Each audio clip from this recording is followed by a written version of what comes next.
नमस्कार, आप देख रहे हैं के न्यूज इंडिया। मैं हूं आपके साथ गरिमा वाजपेयी और 24 के चुनावी माहौल को लेकर करेंगे विस्तार से बातचीत। देश में 26 अप्रैल को दूसरे चरण के लिए 13 राज्यों की 79 सीटों पर मतदान होना है और जिसके लिए सभी सियासी दल ताल ठोक रहे हैं। रैलियों और जनसभाओं का दौर जारी है। इंतजार है तो बस 26 अप्रैल का यूपी से लेकर एमपी तक, छत्तीसगढ़ से लेकर राजस्थान तक चुनाव प्रचार की धार देखने को मिल रही है। एक रिपोर्ट दिखाते हैं।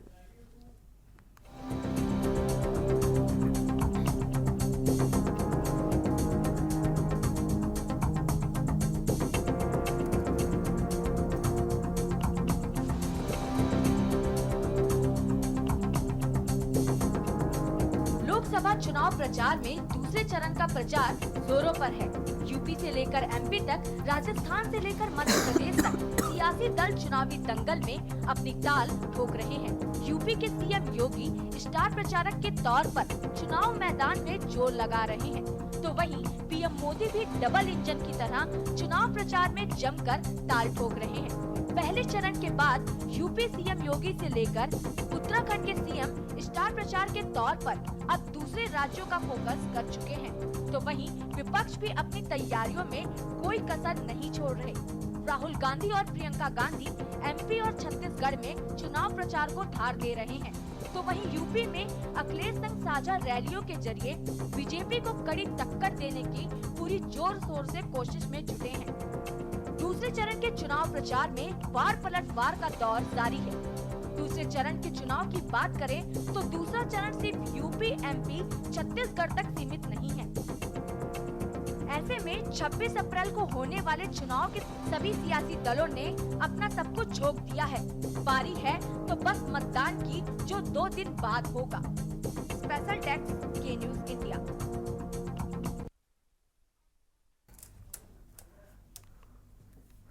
तो आपको बता दें कि दूसरे फेज में 89 सीटों पर मतदान होगा और 13 राज्यों में कहां कौन सी सीट पर मतदान होगा वो भी हम आपको बताते हैं।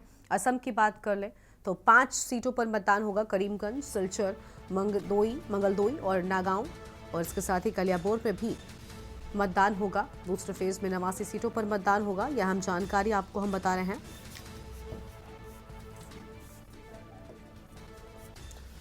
यह हम जानकारी।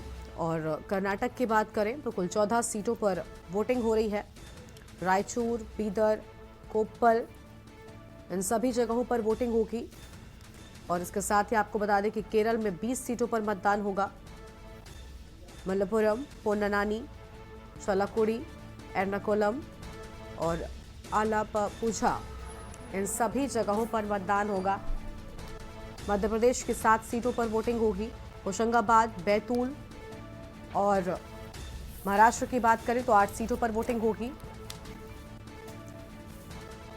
और वहीं मणिपुर में 1 सीट पर, आउटर मणिपुर में वोटिंग होने की बात सामने आ रही है। राजस्थान की बात करें तो 13 सीटें हैं। पाली, अजमेर, बाड़मेर, जालौर, उदयपुर, बांसवाड़ा, इन सभी जगहों पर वोटिंग होगी। चित्तौड़गढ़, राजसमंद, भीलवाड़ा, कोटा, राजस्थान की 13 सीटें हैं। त्रिपुरा की बात करें तो 1 सीट पर महज वोटिंग होगी। त्रिपुरा पूर्व में। उत्तर प्रदेश की बात करें तो 8 सीटें हैं। अमरोहा, मेरठ, गौतम बुद्ध नगर, बुलंदशहर, अलीगढ़, मथुरा, इन सभी जगहों पर वोटिंग होने की बात सामने आई है। और 3 सीटें हैं पश्चिम बंगाल की। और जम्मू और कश्मीर की बात करें तो 1 सीट पर वोटिंग होगी। तो दूसरे चरण को लेकर देखिए तैयारियां अभी से शुरू हो चुकी हैं और इसी पर विस्तार से करेंगे बातचीत। खास मेहमानों का पैनल हमारे साथ में जुड़ चुका है। शशिकांत त्रिवेदी हमारे साथ में वरिष्ठ पत्रकार हैं, कृष्णा पंडित वरिष्ठ पत्रकार हमारे साथ में है, कौशलेंद्र उपाध्याय लखनऊ से हमारे संवाददाता हैं और रतन डोभाल वरिष्ठ पत्रकार हमारे साथ में इसी खबर पर बातचीत के लिए जुड़ चुके हैं। कौशलेंद्र से सबसे पहले अपडेट लेते हैं। कौशलेंद्र, उत्तर प्रदेश की बात करें तो जैसे पहले चरण में 8 सीटों पर था, ठीक उसी तरीके से 8 सीटें ही दूसरे चरण में भी शामिल की गई हैं। इन 8 सीटों पर फिलहाल कितनी तैयारी हो चुकी है? क्या कुछ इन 8 सीटों से जुड़ा अपडेट है आपके पास?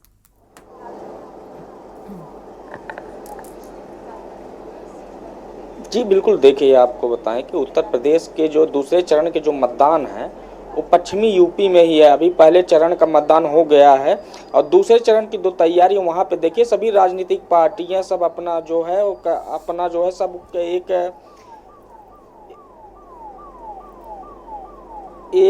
एक जो है जो पश्चिमी यूपी में जिसे अमरोहा की सीट जो है वो बीएसपी के खाते में, और वहीं बाकी अन्य सीटों पे भारतीय जनता पार्टी जो मेरठ में है, क्योंकि कई प्रत्याशी ऐसे हैं जो बदले गए हैं और आवाज रिफ्लेक्ट कर रही, कृपया जो है वो देखिए। बिल्कुल, पीसीआर प्लीज कौशलेंद्र की आवाज को ठीक किया जाए। ठीक है कौशलेंद्र, आपके पास हम वापस लौटेंगे, पहले बाकी मेहमान हैं उनको जोड़ लेते हैं, तब तक आपकी आवाज ठीक की जा रही है। कृष्णा पंडित हमारे साथ में जुड़े हुए हैं, वरिष्ठ पत्रकार हैं। स्वागत आप सभी मेहमानों का बहुत बहुत हमारे आज की इस चर्चा में। कृष्णा जी के साथ में शुरुआत करेंगे। कृष्णा जी, इन दूसरे चरण को आप किस तरीके से देख रहे हैं, क्योंकि पहले फेज की वोटिंग शांतिपूर्वक तरीके से संपन्न हो चुकी है। आपने देखा उत्तर प्रदेश में भी 8 सीटों पर मतदान था, सभी सीटों पर वोटिंग हुई है। अब दूसरे चरण से क्या उम्मीदें लगाई जा रही हैं?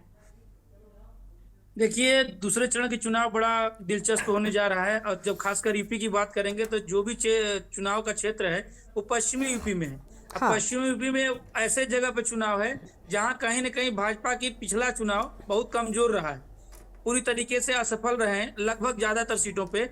और इस बार भाजपा पूरी जोर लगा दी है कि इन सीटों पर काबिज होना है। केन केन केन प्रकारेण किसी भी तरीके से इस पे हमको काबिज होना है। तो बड़ा ही दिलचस्प होगा। और जैसे कि आपने कहा, कल एक मुरादाबाद के प्रत्याशी थे सर्वेश सिंह, उनका इंतकाल भी हो गया। एक चुनाव के एक दिन बाद ही उनका इंतकाल हुआ। तो अभी जो चुनाव होगा इसमें सहारनपुर, मेरठ और जो अमरोहा के चुनाव है, ये बड़ा उलटफेर करने वाला है। क्योंकि इसके पहले का समीकरण कुछ और दिख रहा था, लेकिन चुनाव जैसे जैसे नजदीक आया गया, प्रत्याशी बदले गए, तो कहीं न कहीं जो सियासी भूचाल है ना वो दिखेगा। क्योंकि विपक्ष जहां अपनी रणनीतियों के साथ तैयार खड़ा था, वहीं जो सत्ता पक्ष के लोग हैं वो भी खूब अपनी ताना बाना बुन करके अपनी इतिहास रचने के लिए तैयार थे। लेकिन बीच में कहीं जो गैप हुआ, हाँ। जो प्रत्याशियों का बदलाव किया गया और लोगों को न समझते हुए अपनी राजनीति को एक जगह दी गई, तो कहीं न कहीं प्रभावित होगा, सत्ता पक्ष प्रभावित होगा। ठीक है, हमारे साथ में वरिष्ठ पत्रकार रतन डोभाल जी भी जुड़े हुए हैं, उनके पास में जाएंगे। रतन जी, दूसरे चरण को किस तरीके से देख रहे हैं? उत्तर प्रदेश की तो 8 ही सीटें हैं, लेकिन पहला फेज सबसे बड़ा था। कहते हैं कि जैसे जैसे फेज आगे बढ़ते हैं काफी हद तक तस्वीरें भी क्लियर होती जाती हैं। हालांकि अभी कई चरणों का चुनाव बाकी है, लेकिन क्योंकि पहला सबसे बड़ा फेज पूरा हो चुका है, तो उसके बाद से किस तरीके की चीजें निकलकर सामने आई? देखिए, हाँ ये गरिमा जी, जी। जो ये दूसरा चरण भी है, पहला हो गया, दूसरा भी खास तौर से जो उत्तर प्रदेश का है, उसे तो 89 सीटों पर ये होगा 26 को मतदान, जो पूरे देश में फैले हुए हैं राज्यों में। हाँ ये मैं इस पर जो कौन होगा क्या होगा, मुझे थोड़ा सा अगर आप मेरी बात सुन लें तो मुझे ये चिंताजनक बात है कि इतनी घमासान में ये कोई चुनाव जनता में जो वोटर है उसमें कोई उत्साह नहीं जगा पाया। वो अच्छा। वोटर परसेंटेज आप उसको देख लें, इतना जोर लग रहा है, इतना। और हम ये मानते हैं और अभी भी मानते हैं कि भारतीय जनता पार्टी का जो जमीनी काम है वो बहुत अच्छा है उनके, लेकिन वो ये जो वोटरों को खींचने में वो भी नाकाम रहे हैं। उनके पन्ना प्रमुख भी बिखर गए हैं, वो भी लोगों को पोलिंग बूथ तक लाने में नाकाम रहे हैं। मैं ये समझता हूँ कि भारतीय लोकतंत्र के लिए ये अच्छा सीन नहीं है कि लोगों में ये है, न तो वो सत्ता पक्ष से खुश हैं और न विपक्ष की जो राजनीति जिस ढंग से वो कर रहे हैं वो किसी से भी खुश नहीं है। इसका मतलब मैं ये लगाता हूँ, हो सकता है और भी कोई कारण हो उसके।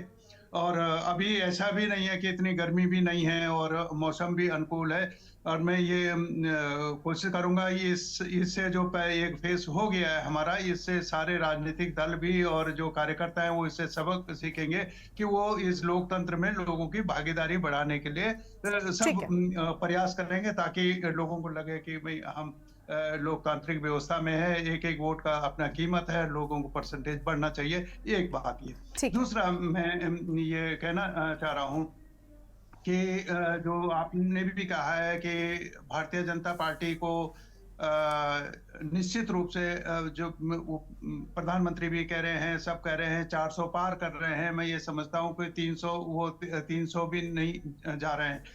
ये इसमें भी अभी जो पहला राउंड का चुनाव हुआ है, कम से कम अगर मोटा भी लगाएं तो हमने अनुमान ये लगाया है, और सब कि 10 सीटें वो इसमें से वो कम कर रहे हैं। जो 45 सीटें उनके पास थी उसमें से 10 सीटें उनकी घट रही हैं। और ये जो फेज जो अभी होने वाला है इसमें भी हालांकि अभी उनके पास सबसे ज्यादा एक बीएसपी के पास है और बाकी उसके पास है, लेकिन वो स्थितियों में बहुत बदलाव है और उसके बहुत सारे कारण गिनाए जा सकते हैं। तो मैं ये समझता हूँ कि 400 पार का जो शगुफा जो छोड़ा गया था वो कहीं आसपास नहीं है, और ये इनके लिए चिंता की बात हो सकती है। जो इनके पन्ना ठीक प्रमुख है। हैं जो फेंकते रहते हैं, वो फेंकने वाला काम लोगों ने उसको बंद कर दिया है।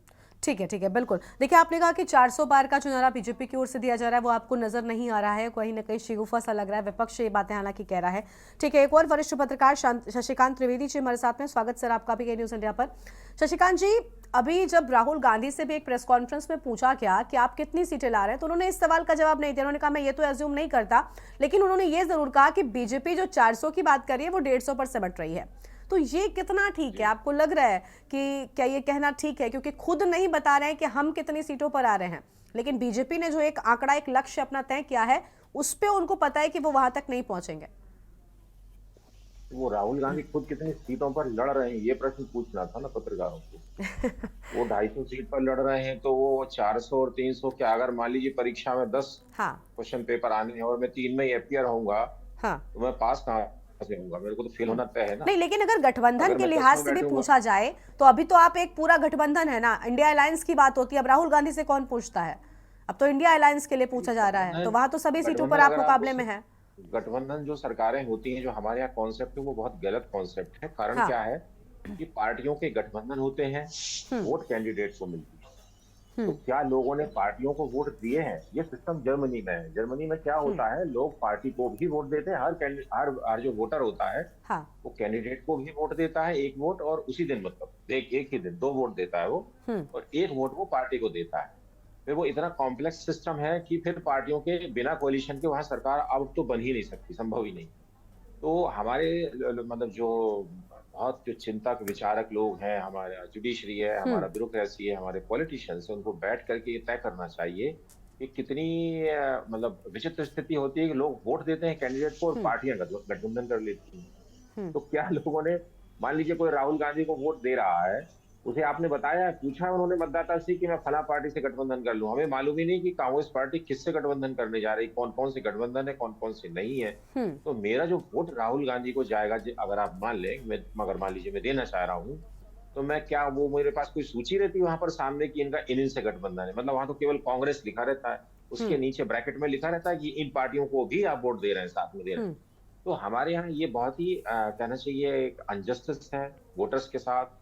इस पर कोई चर्चा होती नहीं है कभी। हम लोग एक धर्रा, एक पैटर्न है जो भी हम लोग चर्चा कर रहे हैं कि लोगों का रुझान नहीं है, भारतीय जनता पार्टी खींच नहीं पा रही है। लोगों का धीरे धीरे थकान आने लगी है सिस्टम से। अब पहले बीच में वो एक प्राइवेट कंपनी ने एडवर्टाइजमेंट चला दिया था कि वोट देना चाहिए, वरना मैं आपको बता दूं 2006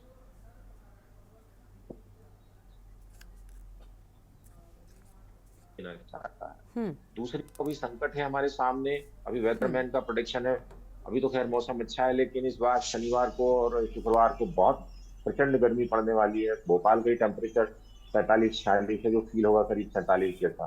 तो आप देखिए, सुबह जितने वोट डल जाएंगे, वो वोट देने जाएंगे कौन? युवा लोग जाएंगे। और शाम को है वो थोड़े बहुत जो ऑफिस गोअर्स हैं, सीनियर लोग हैं, वो चले जाएंगे। बीच का पीरियड्स खाली रहता है। हम लोग कभी ये चर्चा नहीं करते कि कितने सेकंड में वोट डलती है, कैसे डलती है। एक ढर्रा कुछ लोगों ने चला रखा है, ईवीएम में हो रहा है, ईवीएम में हो रहा है, ईवीएम में ऐसा हो रहा है, पर हम कभी चेक नहीं करते कि क्या वोटर लिस्ट सही बन रही है, क्या वहां पर जो वोट डलती है। आप देखिए, मान लीजिए मैं जिस बूथ में जाता हूँ वहां 1100 वोट, अगर मैं एवरेज टाइम निकालूं तो करीब 600 मिनट मिलते हैं। 600 मिनट में 1100 वोट का मतलब है 1 मिनट से भी कम समय में एक वोट डलना। क्या संभव है? ये होता है। और फिर बीच का जो हम लीन पीरियड कहते हैं, 11 बजे से लेकर के 4 बजे तक की जो गर्मी का समय होता है, जिसमें लोग घरों में रहते हैं, नहीं जाते हैं, चलो शाम को वोट डालेंगे, तो क्या वहां रात तक वोट डली है? तो क्या है, जो विपक्षी पार्टियां हैं उनके पास ना कोई रिसर्च मेथोडोलॉजी है, ना कोई पैटर्न है, ना कोई परसेंटेज। मैनेजमेंट की कमी जो है वो आप विपक्षों में कह रहे हैं कि साफ तौर पर देखने को मिले। ठीक है सर, आपके पास लौटेंगे। कृष्णा पंडित जी के पास में आते हैं। कृष्णा जी, अभी देखिए कई सारी चीजें निकल कर सामने आई। अभी जैसे रतन जी ने कहा कि 400 पार के नारे की बात कर रहे हैं, लेकिन वोटर्स को अट्रैक्ट नहीं कर पा रहे हैं। इस बार मतदान प्रतिशत पहले फेस में अगर हम देखें तो वो गिरा है, यानी वजह उसकी क्या है? एक तरफ तो कि पार्टियां अट्रैक्ट नहीं कर पा रही, या जागरूकता की कमी अभी भी है? वजह, बड़ी वजह क्या है? क्योंकि एक मीम बहुत वायरल हो रहा है सोशल मीडिया पर और उसमें ये कहा जा रहा है कि जनता को आप मूर्ख समझना छोड़ दीजिए। तो क्या जनता इन पॉलिटिकल पार्टीज का जो मतलब है वो समझ चुकी है? शायद इसीलिए वो कट रही है इन चीजों से। क्या वजह है आखिर, आपको क्या लग रहा है? सबसे महत्वपूर्ण बात है कि जागरूकता की कमी। हाँ, लोग चीजों को जब तक अवेयर नहीं करेंगे कितना महत्वपूर्ण है वोट, और हाँ, उनको ये चीज नहीं समझ में आ रहा है, चलो ठीक है डाल देंगे, इस तरीके की धारणा आ रही है लोगों में, चले जाएंगे, या अरे नहीं जा पाए तो नहीं जाएंगे। मतलब हाँ, वोट को वो इतना सीरियस नहीं मानते, जबकि एक वोट जो है उनके 5 साल के भविष्य का निर्माण करता है। यदि आप ऐसे व्यक्ति को चुनते हैं, आप नहीं जाते हैं, तो जाहिर सी बात है जो जाएगा उसका वोट ही उसको चुनेगा। तो कहीं न कहीं से अच्छा, जिस तरीके से इलेक्शन के द्वारा, इलेक्शन चुनाव आयोग के द्वारा जागरूकता लाने के लिए बहुत सारे पैसे खर्च किए जा रहे, कोई मतलब नहीं उस पैसों का। आप देख लीजिए कई करोड़ रुपया का बिल्कुल 1% भी उसका फायदा नहीं मिल पाता। जो वोट देने वाले तबके के लोग हैं उनको देखिए आप किस तरीके के लोग हैं, ज्यादातर लोअर फैमिली, गरीब, जो पॉवर्टी को बिलोंग करती है, मीडियम फैमिली, जो रिच पर्सन है, कैपिटलिस्ट हैं, उनको देख लीजिए 2-4 मतलब गिने चुने लोग ही बूथ तक पहुंच पाते हैं। आखिर वजह क्या है, इस पे कभी डिस्कशन नहीं हुआ। जैसा कि हमारे मित्र साथी ने कहा, ये बहुत बड़ी बात है। हम लोग क्या करते हैं कि एक धरने पर चल रहे हैं कि आज चुनाव होना है, कल रिजल्ट आना है, कल ये करना है, बस इस तरीके के। लेकिन जो कमियां हैं, जो ड्रॉबैक्स है हमारी, उस पर कभी डिस्कशन नहीं किया गया। चाहे चुनाव आयोग हो गया, चाहे हमारे सत्ता में सरकार जो भी आई हो, अब देखिए लगातार देखने को मिलता है आखिर वोट परसेंटेज घटने का कारण क्या है। ये बहुत बड़ी जटिल समस्या है। हाँ, इसको अगर सही से देखा जाए, जब हम अपने सरकार के लिए खड़े नहीं होंगे कि किसको चुनना है किसको नहीं चुनना है, तो 5 साल गाली देने से क्या मतलब, अपने अभाव को दूसरे के सामने रखने का क्या मतलब। आज समय है आपको अपने मताधिकार का प्रयोग करके अपने नेता को चुनने के लिए, तो आप गए नहीं, लेकिन वो 5 साल मिले तो उसमें आप खूब गाली देंगे, खूब कोसेंगे। तो कहीं ना कहीं से व्यक्ति के अंदर जागरूकता और जो लगाव, एक इंटेंशन होता है। आज चुनाव के प्रति लोगों का इंटेंशन है खाना आपूर्ति करना। एक ऐसा तबका है जो पैसे के माध्यम से वहां तक पहुंचता है, एक ऐसा तबका है जो दारू या अन्य सामग्री उपलब्ध हो जाता है उसके माध्यम से वहां तक पहुंचता है, एक ऐसा तबका है जो जागरूकता रखता है, जो अपने मत का अधिकार का प्रयोग करना चाहता है, वो पूरी तरीके से साक्षर है और निश्चित रूप से वो चाहता है कि ये सरकार बने, वो वहां उपस्थित दर्ज कराए। लेकिन एक ऐसा तबका है जो सबके बीच में रहता है, लेकिन इन चीजों का सही प्रयोग न करते हुए अपनी मौजूदगी दर्ज करा करके सबको कोसता है। तो इन चीजों को हमको देखना होगा और निश्चित रूप से सबको जागरूक करना होगा। और वोट परसेंटेज हमारे और आपके लिए बहुत ये दुखद है कि ये परसेंटेज घट रहा है, जबकि आप देख लीजिएगा कि आने वाले अगर चरण में गर्मी जिस तरीके से प्रकोप बढ़ा रहा अपना, तो निश्चित रूप से परसेंटेज गर्मी की वजह से भी कम होगी। कुछ ऐसे लोग होंगे जो नहीं जा पाएंगे, बूथ तक नहीं पहुंच पाएंगे, उनके लिए चुनाव आयोग ने अपना बनाया हुआ है, संसाधन प्रयोग करने का दिया हुआ है, लेकिन फिर भी गर्मी की वजह से लोग वहां तक नहीं पहुंच पाए। ठीक है। कौशलेंद्र, आपको आवाज मिल पा रही है क्या ठीक तरीके से?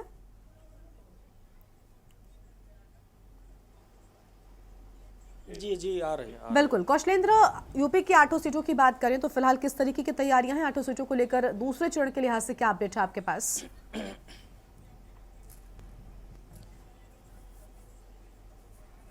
देखिए, दूसरे चरण का जो मतदान हो 26 जो है अप्रैल को होना है, लेकिन राजनीतिक पार्टियों की अगर बात करें तो जो वहाँ पे अब, क्योंकि पहले चरण का जब मतदान हो चुका है, तो सभी जितने भी राष्ट्रीय अध्यक्ष, किसी जो राजनीतिक दलों का है, सब तमाम लोग जो है अब पश्चिमी यूपी में 8 सीटों पर अपनी ताकत झोंक चुके हैं। वहीं देखिए आज हालांकि मुख्यमंत्री योगी आदित्यनाथ का जो है छत्तीसगढ़ का दौरा है, लेकिन देखिए डिप्टी सीएम केशव प्रसाद मौर्य गाजियाबाद में जा रहे हैं। वहीं बसपा सुप्रीमो मायावती कि आज 2 क्षेत्रों में जो है उनकी जनसभाएं, वहाँ अमरोहा और वहाँ गाजियाबाद में उनका कार्यक्रम लगा हुआ है।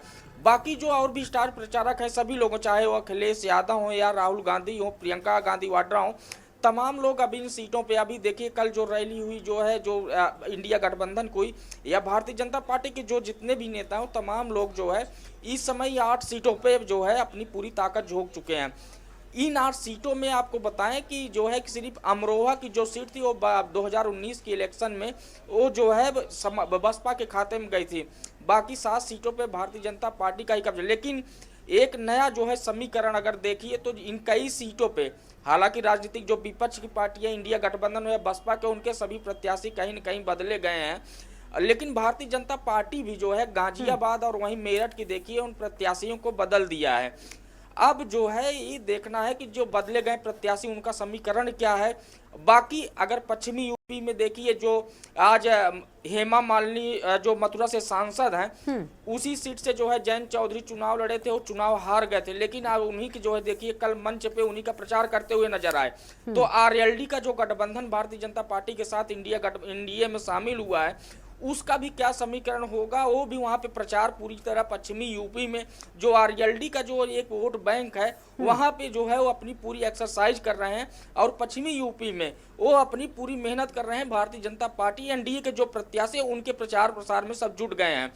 वहीं बात करें अगर जो है इंडिया गठबंधन की, तो जो सीटों पे जैसे सहारनपुर में जो इलेक्शन होगा वहां पे जो है इमरान मसूद हैं, वहां पे चुनाव लड़ रहे हैं, तो उनके लिए देखिए वहां पे जो है जो कार्यक्रम रखे जा रहे हैं, चाहे वो प्रियंका गांधी या राहुल गांधी, तमाम लोग कहीं न कहीं गाजियाबाद में प्रेस कॉन्फ्रेंस करके संदेश दे दिया कि यह पश्चिमी यूपी की जिन सीटों पे अब इलेक्शन होगा वहां पे सभी लोग एकजुट होकर एक मंच पे जो है नजर आएंगे।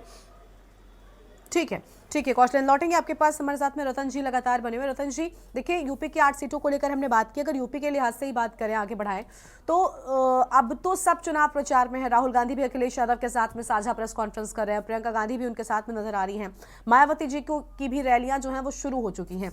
लेकिन चुनाव से पहले इन नेताओं का जनता के बीच पहुंचना, एक्टिव हो जाना, क्या वाकई में जनता का मन जीत पाएगा? आपको लग रहा है कि क्या जो पार्टी पूरे समय तक जनता के बीच रहती है, अपनी बातें जनता तक पहुंचाती रहती है, वो पार्टी ज्यादा आगे आएगी, या फिर जो चुनाव के समय एक्टिव हो रहे हैं? क्योंकि ये दल, इनमें एक कहना, समाजवादी पार्टी को अगर हम छोड़ दें तो चाहे कांग्रेस हो या बीएसपी, दोनों ही पूरे वक्त तक कितना एक्टिव रहे आप सब जानते होंगे।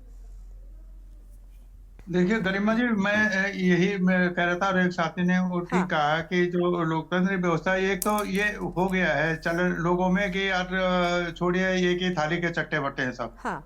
ये जो आ गया लोगों में, जो निराशा का जो भाव है लोकतंत्र, आज पता नहीं कि आज मैं जिसको वोट दे रहा हूँ वो कल वहां रहेगा कि नहीं रहेगा।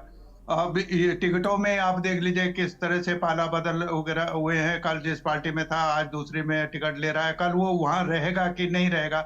ये अभी ऐसा नहीं है कि लोगों में जागरूकता नहीं है, लोगों में जागरूकता है, लेकिन वो ये जो राजनीतिक दलों का जो एक ही थाली के चट्टे बट्टे वाला है, इसको लेके लोगों में नाराजगी है। और दूसरा ये है कि अभी कोई भावनात्मक मुद्दा, ये 14 का और 19 के बाद में ये 24 का ऐसा चुनाव हो रहा है कि जिसमें आपके पास लोगों को बरगलाने के लिए कुछ नहीं है, कोई भावनात्मक मुद्दा नहीं है। जैसे हमने 2014 में मोदी जी गुजरात मॉडल लेके आने वाले थे, हर वर्ष 2 करोड़ लोगों को रोजगार दे रहे थे, 15 लाख रुपए मेरे खाते में भेजने वाले थे, इस तरीके से। और वो करप्शन का जो भ्रष्टाचार था वो मुद्दा एक बना था, तो लोग उससे पीड़ित थे, चाह रहे कि आएगा तो कुछ होगा। 19 में हमने देखा कि पुलवामा का जो घटना आ गया तो वो राष्ट्रीय इशू बन गया था, लोगों ने राष्ट्रीय भावनाओं से उस पर मतदान किया। अभी का जो 24 का चुनाव है, ये चुनाव हालांकि बहुत अच्छा है, ये स्वागत योग्य है कि लोगों के सवालों पर चर्चा हो रही है, बेरोजगारी पे चर्चा हो रही है, शिक्षा पे चर्चा हो रही है, स्वास्थ्य के सवाल पे चर्चा हो रही है, उसके विकास जो भी है गांव के या शहर के जो अंतर आ रहा है,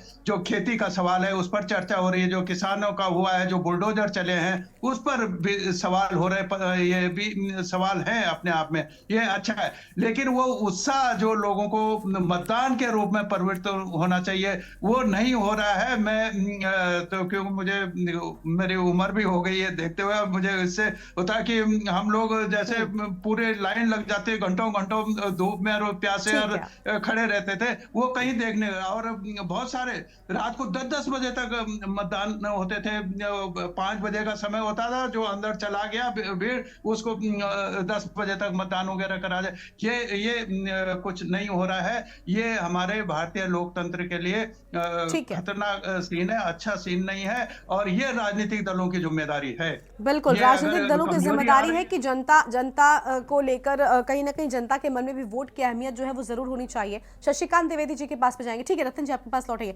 शशिकांत द्विवेदी जी के पास में जाएंगे। शशिकांत जी, जनता जो है वो, जनता का मन हट गया है, ऐसा क्यों हुआ? राजनीतिक दलों की ओर से क्या गलतियां हुई? नहीं, एक बात आ गई ना कि अब ये एक्स पार्टी तो जीत ही जाएगी, हाँ। तो अब मुझे वोट देके करना क्या है? अच्छा। मैं अगर मान लीजिए अपोजिट को दे भी दूंगा तो भी वो जीत जाएगी। अगर मान लो ये सब में भाव आ गया है, हाँ। तो फिर केवल जो युवा हुआ है 18 साल का, जो पहली बार वोट देने जाएगा, बस वो जाता है 18 से 30-35 साल का, और वो जाकर के वोट देके आ जाता है, और उसको अपना सोशल मीडिया पे सेल्फी खींच के डालना होता है, फेसबुक पर या अपने किसी प्लेटफॉर्म पर, वो शो करने के लिए कि मैंने वोट दे दिया। अभी तो मैंने वो भी नहीं देखा कि वो भी कहीं दिख रहा हो। तो मतलब असेंबली इलेक्शन में तो फिर भी बहुत सारी सेल्फी दिखी थी, पर फर्स्ट फेज में तो मुझे कुछ नहीं दिखा कि लोगों ने वोट दिया है, क्योंकि बहुत सारे सेगमेंट्स भी हो गए। देखिए, जो अभी डोभाल जी ने कहा ना, बचपन हम छोटे थे तो चुनाव एक माहौल, एक उत्सव जैसा रहता था, जगह जगह कन्फेटी लगे रहते थे, तमाम पोस्टर बैनर रहते थे, कान फाड़ू स्पीकर पे लोग चिल्लाते रहते थे, तो लगता था चुनाव चल रहा है। अभी तो ऐसी घटाटोप शांति है कि जैसे मतलब कोई कई दिनों से कोई शोक में डूबे हुआ है पूरा देश। तो ऐसा कुछ नहीं लग रहा है कहीं चुनाव बुनाव है, मालूम ही नहीं कि इवन वोटर पर्ची देने घरों घर आते थे, कोई पर्ची वर्ची देने भी दे गया तो दे गया, नहीं दरवाजे बिल्कुल। चिपका के चले जाते हैं, जाना हो तो दिया, नहीं दिया हो तो नहीं आना। तो जो कनेक्ट होता है ना, क्या डिजिटल ऐसी मीडिया, ही- सोशल मीडिया के आने से तो ऐसा नहीं हुआ? क्योंकि नहीं, तो अब हमारे प्रचार लिए प्रसार आप वहां OTP पर जनरेट ज्यादा हो करके गया यही है। घर से कर दीजिए, घर से वोट कर देंगे। दूसरा, जो बुजुर्ग लोगों के लिए कंफ्यूजन क्रिएट कर दिया है कि पहले 80 साल के लोग को घर वोट देने आएंगे तो वो वोट देने ही नहीं गए जो जा सकते थे। हाँ। अभी कर दिया नहीं, 85 तक वाले को ले जाएंगे, तो अभी कंफ्यूजन है, तो वो जो बुजुर्ग लोग वोट देने जाते थे वो भी नहीं जा रहे हैं। तो क्या है कि ये सब चुनाव आयोग को, हमारी न्याय व्यवस्था को, हमारे पॉलिटिशियंस को, हमारे ब्यूरोक्रेट्स को, हम जैसे पत्रकारों को, आपको सबको मिलकर के सोचना पड़ेगा कि हमारी जो डेमोक्रेटिक सिस्टम, पार्टी कोई भी जीते, प्रधानमंत्री कोई भी बने, डजेंट मैटर, कोई लाखों साल के लिए नहीं बनता है। आप ज्यादा से ज्यादा 15-20 साल बिल्कुल। रहेंगे, इसके बाद आप ना तो एनर्जी रहेगी आपके अंदर, ना आप ठीक है। सोच पाएंगे। और पब्लिक, भारत इतना बड़ा देश है, इतना बड़ा देश है भारत, सबसे बड़ी खूबी है कि हमारा देश बहुत बड़ा है। इसको बिल्कुल। कोई सोचे कि वो अकेले संभाल लेगा और सब कर लेगा, तो बहुत ज्यादा दिन ये होता नहीं है हमारे यहाँ। ठीक है। तो देखिए देखिए, सुधार जनता की, को भी, बड़े जनता सुधार को की आगे जरूरत है। आना होगा, क्योंकि गिरता वोटिंग परसेंटेज कहीं ना कहीं ये काफी गलत है। ये जनता के लिहाज से भी गलत है। 5 सालों में आपको मौका मिल रहा है, क्योंकि आपके हाथ में ही सब कुछ है, आपका वोट ही चोट पहुंचा सकता है। तो आप जाइए। के न्यूज़ इंडिया भी अपने दर्शकों से यही अपील करेगा कि वोट डालने जरूर जाएं। और आप सभी मेहमानों का बहुत शुक्रिया हमारे साथ जुड़ने के लिए, अपने पक्ष रखने के लिए। तो दूसरे चरण में सियासी दलों का जो प्रण है वो लगातार मजबूत होता जा रहा है, और पूरी तरीके से सभी जगहों पर तैयारियां जो है वो की जा रही हैं। और 24 के चुनावी माहौल में आज इतना ही। आप देखते रहिए के न्यूज़ इंडिया। नमस्कार।